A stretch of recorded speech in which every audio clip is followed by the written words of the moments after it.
Graça e paz vos sejam multiplicadas no pleno conhecimento de Deus e do nosso Senhor Jesus Cristo. Abra sua Bíblia em Marcos, no capítulo 4, versículo 3. É bom que você abra, porque não será projetado.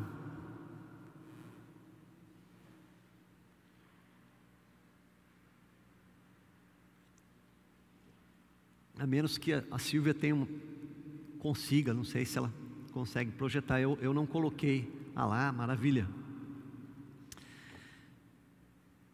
Eis que o semeador saiu a semear, e aconteceu que, quando semeava, uma parte da semente caiu à beira do caminho, e vieram as aves e a comeram.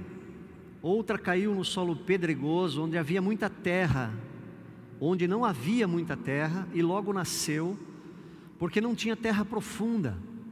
Mas saindo o sol, queimou-se, e porque não tinha raiz, secou-se. E outra caiu entre os espinhos, e cresceram os espinhos e a sufocaram, e não deu fruto. Mas outras caíram em boa terra, e vingando e crescendo, davam muito fruto, e um grão produzia 30, outro 60 e outro 100. E disse-lhes: quem tem ouvidos para ouvir, ouça. Quando se achou só, os que estavam ao redor dele com os 12 interrogaram-no acerca da parábola. E ele lhes disse: a vós é confiado o mistério do reino de Deus, mas aos de fora tudo se lhes diz por parábolas, para que vendo vejam e não percebam, e ouvindo ouçam e não entendam, para que não se convertam e sejam perdoados. Disse-lhes ainda: não percebeis esta parábola? Como, pois, entendereis todas as parábolas? O semeador semeia a palavra, e os que estão junto do caminho são aqueles em quem a palavra é semeada. Mas, tendo-a eles ouvido, vem logo Satanás e tira a palavra que neles foi semeada. Do mesmo modo, aqueles que foram semeados nos lugares pedregosos são os que, ouvindo a palavra, imediatamente com alegria a recebem, mas não tendo raiz em si mesmos, antes são de pouca duração. Depois, sobrevindo tribulação ou perseguição por causa da palavra, logo se escandalizam. Outros ainda são aqueles que foram semeados entre os espinhos. Estes são os que ouvem a palavra, mas os cuidados do mundo, a sedução das riquezas e a cobiça de outras coisas, entrando, sufocam a palavra e ela fica infrutífera. Aqueles outros que foram semeados em boa terra são os que ouvem a palavra e a recebem, e dão fruto a 30, a 60 e a 100 por um. Esta parábola é muito conhecida, você já deve ter ouvido na escola dominical, em diversas pregações, e geralmente o que se traz nessa parábola é a questão dos solos, do solo à beira do caminho, do solo pedregoso, do solo entre os espinhos e do solo bom, da terra boa. E aí, geralmente, na pregação, nós tratamos, eu já preguei sobre esse texto, nós tratamos que tipo de solo é o teu coração. E aí você responde: o meu é o quarto solo, o meu é a terra boa, eu estou na igreja, sou batizado, eu frequento a igreja, esse é o meu solo, esse é o meu coração, porque a palavra de Deus germinou em mim, ela frutificou em mim. E aí nós saímos confortados do culto. Mas hoje eu não queria falar nem da semente e nem do solo. Eu queria falar do semeador. Do semeador. E o tema da minha mensagem é bons semeadores. O que é ser um bom semeador? Hoje nós vamos estudar esse tema em conjunto. Quando o texto diz no versículo 3: eis que o semeador saiu a semear, e aconteceu que quando semeava, uma parte caiu à beira do caminho. O que está acontecendo com esse semeador que jogou uma semente à beira do caminho? A beira do caminho era um solo duro, pisado pelas pessoas que caminhavam. Era um solo inapropriado para lançar uma semente, porque ela não ia penetrar na terra, e ela ficaria à mercê das aves. Então, queridos, existem semeadores descuidados, displicência, descuido. É isso que eu vejo aqui. Esta semente foi semeada por um semeador desatento, apressado, displicente. E, queridos, displicência ou descuidado tem a ver com algo não planejado, tem a ver com algo não feito sem vontade, sem responsabilidade, de qualquer jeito. E nós podemos ser cristãos descuidados.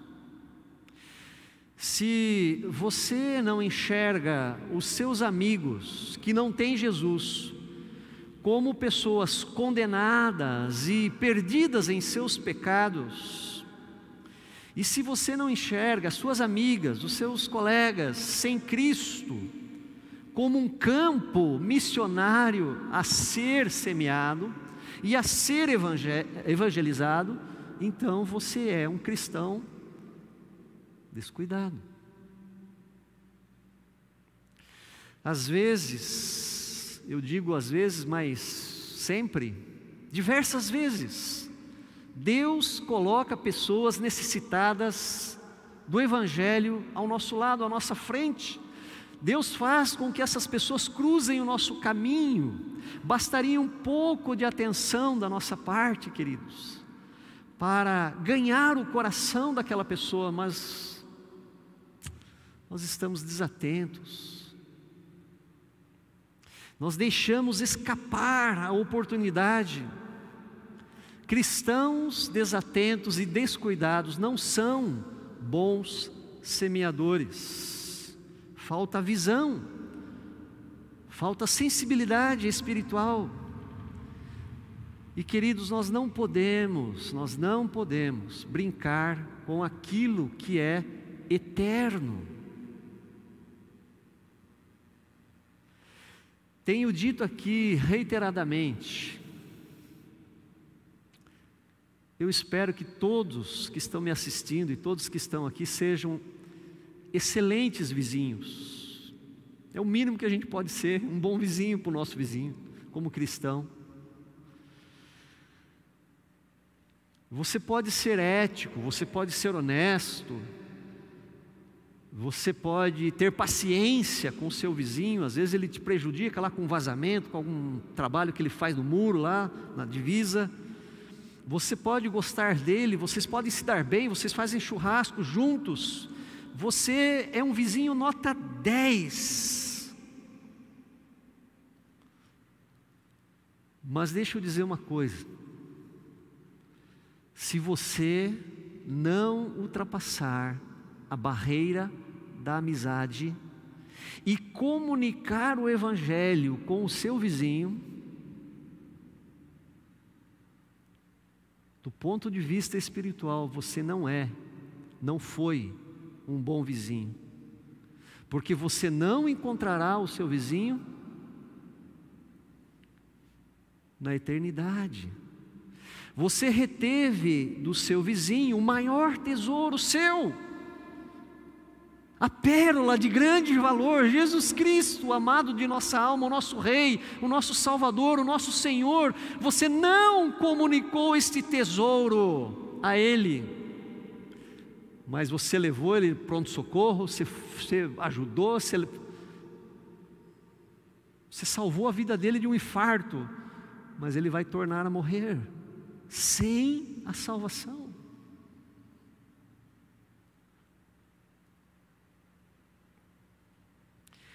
Porque da aceitação do Evangelho ou não, é que depende a eternidade dele. E você precisa comunicar. Queridos, eu vou mais fundo um pouquinho. Às vezes nós somos tão descuidados que nós não somente deixamos de falar, como também nós semeamos ao contrário. Ou seja, tiramos a semente que cai num solo que poderia ser fértil. E como nós fazemos isso? Quando o nosso testemunho é negativo. De uma coisa eu sei, nós estaremos sempre semeando, de uma forma ou de outra, nós estaremos inspirando ou não inspirando as pessoas a seguirem a Cristo, ou até mesmo afastando as pessoas do Evangelho. Lá em Pinheiros, nós almoçávamos próximo à igreja, num restaurante, e um restaurante enorme. E o povo da conferência invadiu o restaurante ali.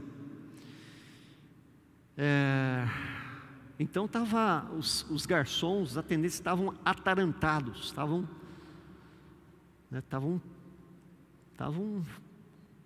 uma muvuca lá no restaurante. E uma das moças que nos serviam, que nós tiramos o pedido, ela estava assim, visivelmente nervosa, apressada, corre para lá e para cá, espera aí, eu já vou. Blá, blá. E de repente ela volta na nossa mesa, já tinha servido o nosso prato, e ela volta, e ela estava chorando. E nós perguntamos para ela, estava eu, pastor Jonathan, pastor Fábio lá de Camboriú, e um membro da igreja dele lá. E nós perguntamos o que aconteceu. Uma mulher ali disse que eu não sirvo para trabalhar. Eu falei, quem foi? Porque a maioria ali era do congresso de avivamento. A gente estava aleluiado, como diz o Isaías e o Jonathan. Foi aquela de vestido preto. Ela que estava sentada na nossa frente lá no congresso. E aí nós conversamos com ela e fizemos uma oração ali com ela. E ela voltou a trabalhar, chorou bastante e foi trabalhar. No outro dia, ela estava nos procurando com um sorriso no rosto para agradecer. Nós fomos mais tarde naquele dia, ela falou, achei que vocês não vinham hoje. Eu queria agradecer, eu queria falar para o meu patrão, que vocês fizeram por mim aqui. Semeadores descuidados. Será que você nesta manhã se enquadra nesse modelo, meu irmão, minha irmã? O Espírito de Cristo está nos acordando, então eu peço carinhosamente, abra seu coração. Abra seu coração. Nós temos buscado um avivamento, nós temos buscado o crescimento da igreja, mas antes que isto chegue nesta igreja, é necessário Deus moldar o nosso coração. Deus nos levar como diz esse cântico, a nos arrepender daquilo que nós não fazemos e daquilo que nós fazemos também, de nos arrepender daquilo que nós não temos feito com o nosso tesouro escondido no campo e com esta pérola de maior valor que é o nosso Senhor. O versículo 5 diz, outra parte das sementes caiu num lugar onde havia muitas pedras e pouca terra. É possível plantar num solo pedregoso. Israel é um exemplo claro para nós, pelo sucesso que Israel tem na sua agricultura, mas Israel tem em sua maioria é deserto, é semiárido. Quando você passa ali pela bela cidade de Nazaré, indo para Galileia, as montanhas descendo para Galileia, você percebe muitas pedras no solo. Não cresce mato como cresce aqui. Cresce algumas árvores pequenas. Mas Israel tem sucesso na sua agricultura. A pergunta que eu faço para a nossa reflexão é: como um semeador pode semear a semente em terreno pedregoso, sem preparar o solo, sem remover as pedras. Somente um semeador acomodado, preguiçoso, somente ele pode fazer isso, sem disposição, sem se dar ao trabalho de fazer essa preparação. Todos nós sabemos que um terreno pedregoso precisa ser preparado, não existe uma terra profunda, então é necessário fazer a separação para que quando a semente cair, ela possa ter raiz, e ela possa não somente nascer, mas criar raiz e produzir frutos, porque sem raiz ela volta a morrer. Então, queridos, plantar ou semear é algo que exige trabalho, preparo. Nós precisamos cavar a terra. Ninguém sai por aí com um saco de semente jogando no solo que não tenha condição de germinar. É preciso preparar a terra. Sem trabalho não há colheita, sem trabalho não há frutos. Então deixa eu ser muito direto para você nesta manhã. Você está trabalhando? Você tem sido um bom semeador? Você tem experimentado a alegria indizível de colher frutos eternos? Jesus ama muito você, muito a mim. E Jesus quer que nós experimentamos este gozo, esta alegria de gerar filhos na fé para a eternidade. Fazer diferença na vida da pessoa, não no momento de perigo, de socorro, mas para toda a eternidade.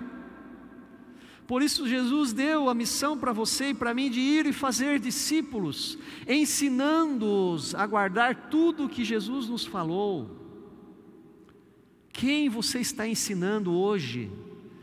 Quem você senta-se ao lado e abre a Bíblia?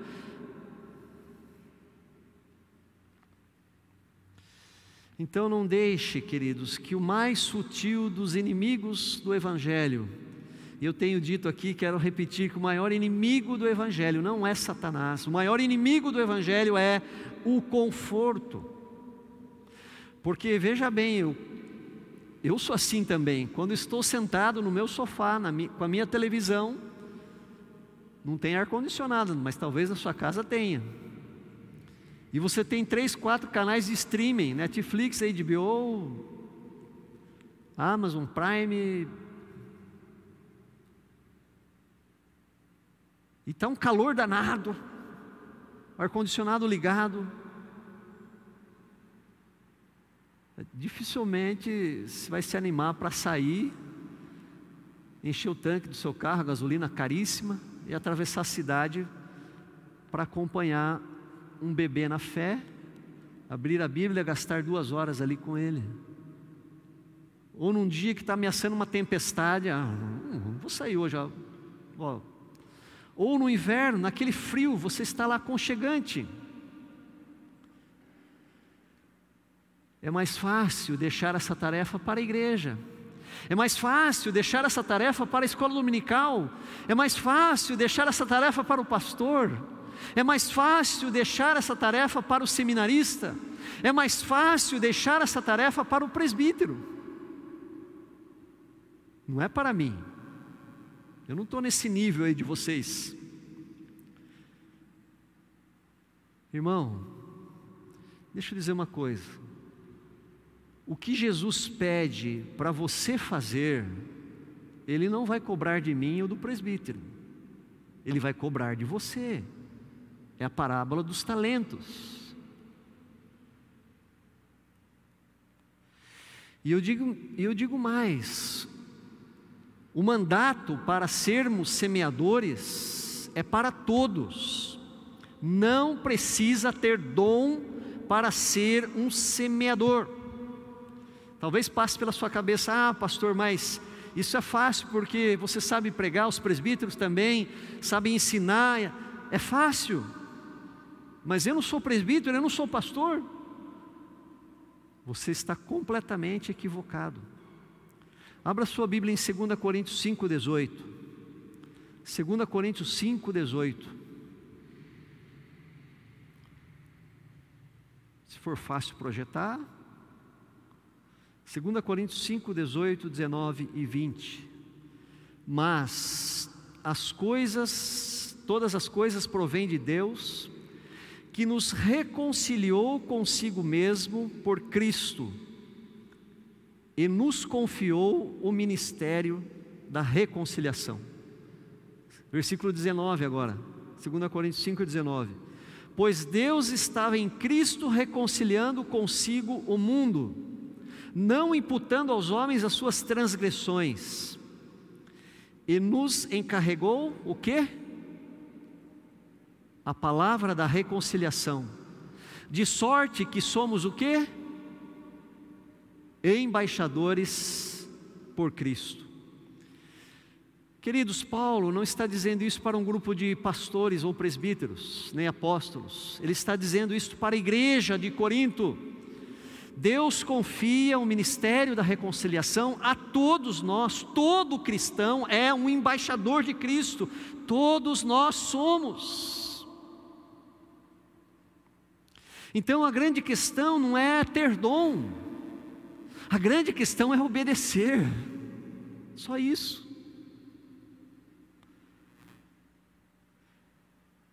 Então olhe para o seu coração hoje e responda para Jesus. Você tem sido fiel a Ele em semear a palavra? Em caso negativo, ponha seu coração diante de Jesus e se arrependa, porque é um grande pecado guardar para si o maior tesouro desse mundo. Quando passamos no vestibular, quando os nossos filhos passam no vestibular, quando trocamos de carro, quando compramos uma casa, quando lançamos um livro, a gente quer divulgar. E o maior tesouro que nós temos, não, esse não. Pecado. Terceiro lugar, a Bíblia diz que outras sementes caíram entre os espinhos. Como um semeador pode lançar uma semente nos espinhos? Por acaso aquela semente caiu ali sozinha, por si mesma, entre os espinhos? Ou ela foi lançada entre os espinhos? A semente tem asa? Ela bate asa assim, ela vai voando e cai onde ela quer? Às vezes o vento leva, né? Mas ela não tem asa. Queridos, o que isso significa? Que há semeadura inábil ou semeadores mal preparados. Semeadores que na ânsia de semear acabam fazendo um trabalho inadequado, sem resultado. E aí nós podemos talvez citar alguns exemplos aqui, pessoas que talvez não tenham tanta experiência, tanta vivência na fé. Nós podemos citar aqueles que às vezes têm sim vivência na fé, têm 5, 10, 30 anos de igreja, mas permaneceram ainda analfabetos, biblicamente, não têm conhecimento. Entram também nessa lista de inabilidosos aqueles que creem em heresias, aqueles que distorcem a palavra de Deus, estão semeando, mas estão semeando heresia. Minha mãe assistia, ela não saía mais de casa, e ela assistia um canal da televisão, que eu até recomendo, é muito bom, tem muita pregação, estudo bíblico, músicas. Mas um dia minha mãe, diaconisa da igreja, 80 e poucos anos, falou: e a questão do sábado? Ela me chamava de Nando. E a questão do sábado? Eu falei: mãe,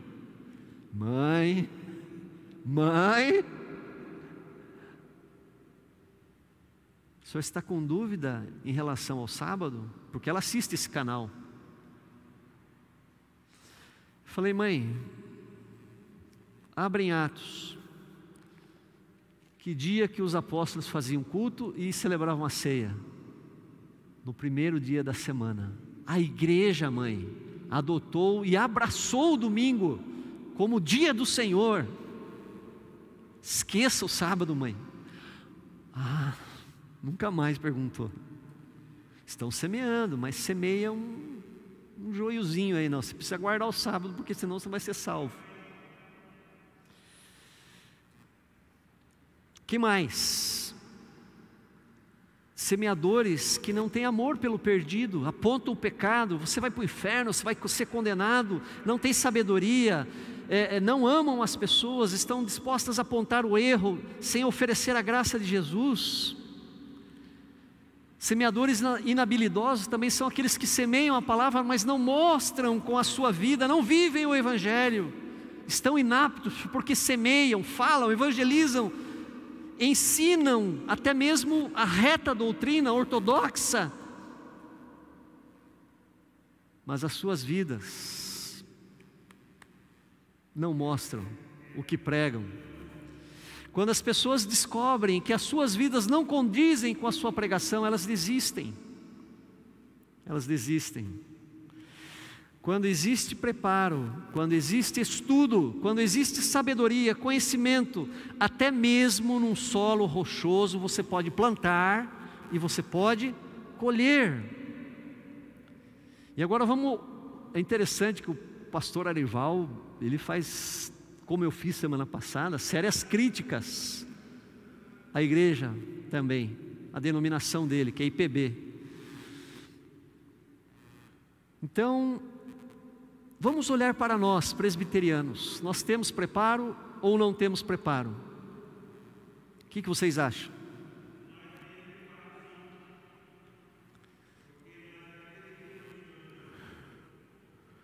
Amém? Amém. Se nós temos 5 anos de igreja, 10, 15, 20, 30, então nós podemos dizer que nós temos preparo. Se nós nascemos na igreja, como eu nasci, cresci na escola dominical, nós estamos mais do que preparados. Interessante que, além de nós termos uma base cristã ao longo de todos esses anos, nós temos mais do que isso, porque nós sabemos ser engenheiros, nós sabemos ser professores, nós sabemos ser pessoas que estão liderando outras pessoas, ensinando outras pessoas. Nós exercemos a medicina, exercemos a odontologia, nós exercemos o papel de empresários, de comerciantes, nós sabemos supervisionar, gerenciar, nós sabemos liderar, nós sabemos convencer. Tem um rapaz alto aqui na minha direção, que é um exímio vendedor, sabe como chegar no cliente e tirar o pedido, é ou não é? Nós sabemos, além do preparo que nós temos aqui na palavra. Então, queridos, nós aqui dessa igreja, nós não podemos dizer que não estamos preparados, que nós somos inabilidosos. Você não é despreparado para ensinar, para discipular alguém. Você não é, e você precisa crer nisso nesta manhã.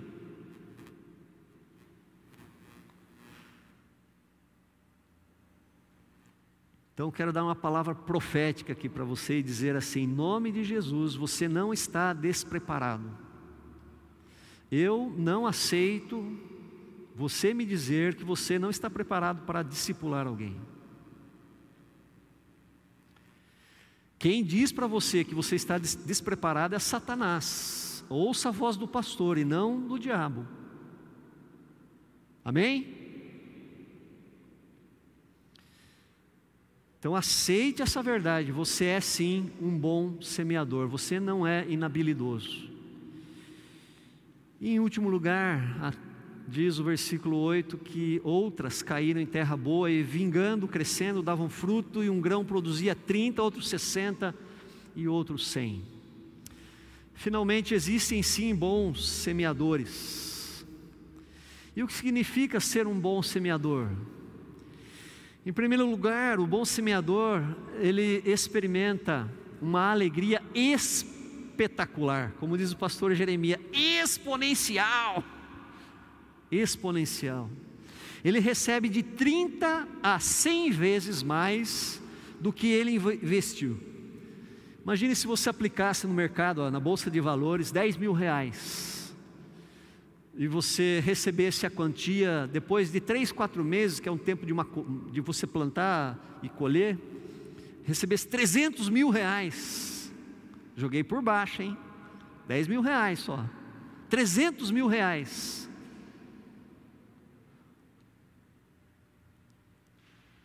Pois até mesmo esses 300 mil reais, ou aquilo que você sonhava em comprar e você comprou,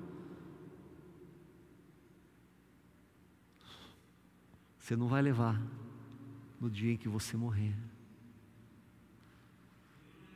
Mas a semente que germina e dá fruto permanece para a eternidade. Entende, queridos, o que Jesus está nos propondo é isto, é maior. Quando você semeia a palavra, o evangelho no coração de alguém, olha o bem que você fez, olha o bem que você recebeu, ele é eterno, nós estamos falando de eternidade. Os discipuladores que vocês viram outro dia aqui, na frente da igreja, quando trazem o seu discípulo, o seu discipulando ao batismo, você sabe a alegria que está no coração dele? Eu sei, porque eu já trouxe. Se Deus quiser, logo daqui a pouquinho eu vou trazer mais, uma família inteira.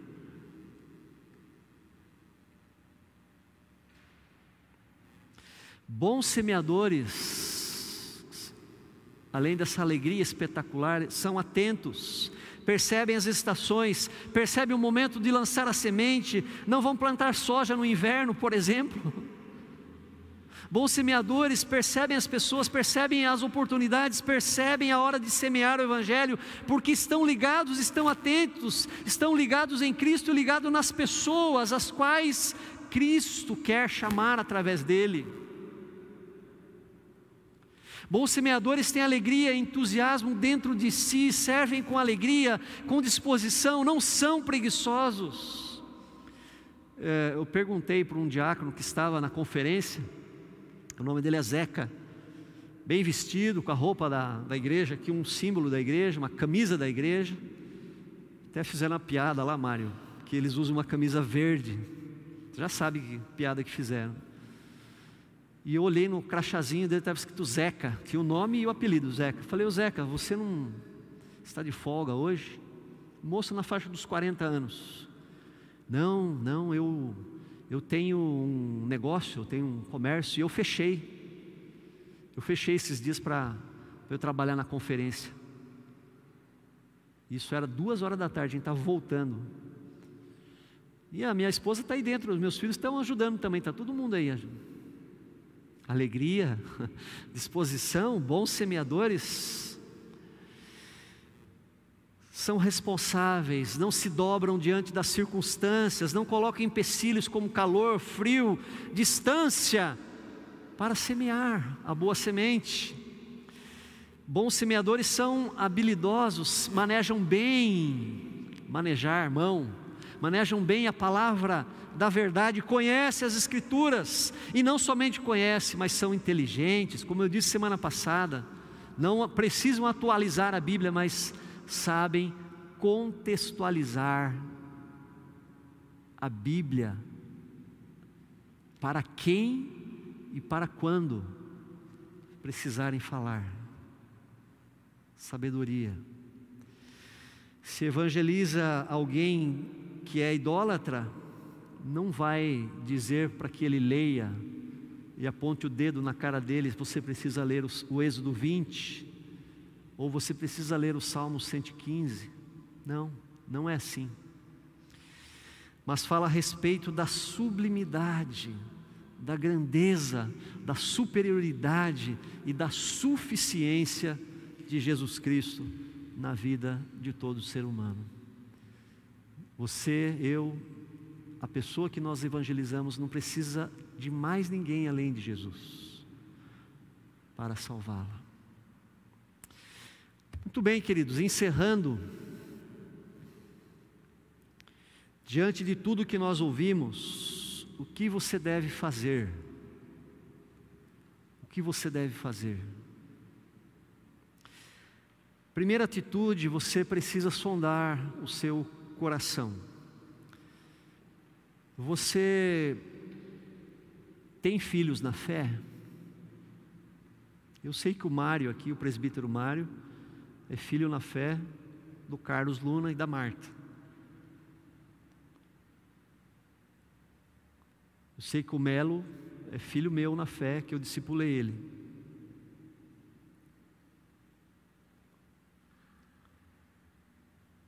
Eu não conheço as conexões aqui, conheço essa do Mário e do Luna, mas eu gostaria de conhecer.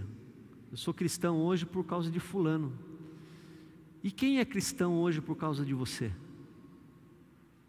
Então sonde o seu coração, queridos, sonde o seu coração, sonde.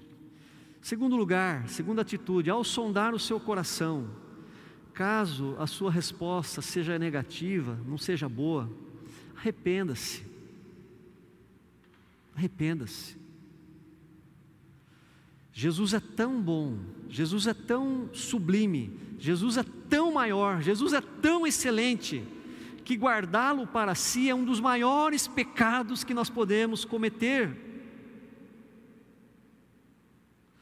E em terceiro lugar, você deve agir. Porque o arrependimento é metanoia, mudança de direção, mudança de mente, de atitudes. Se coloque à disposição de Jesus. Se você ainda se sente despreparado, nós estamos aqui para ajudá-lo. Amém? Eu estou doidinho aqui para te ajudar. A equipe pastoral, os presbíteros. Então, nesta manhã, quem diz ao Senhor: eis-me aqui, estou pronto, cante comigo, estou pronto para ir, Cristo amado, me ajuda. Quem está pronto? Estou pronto para ir, Cristo amado, e seguir onde queres que eu vá.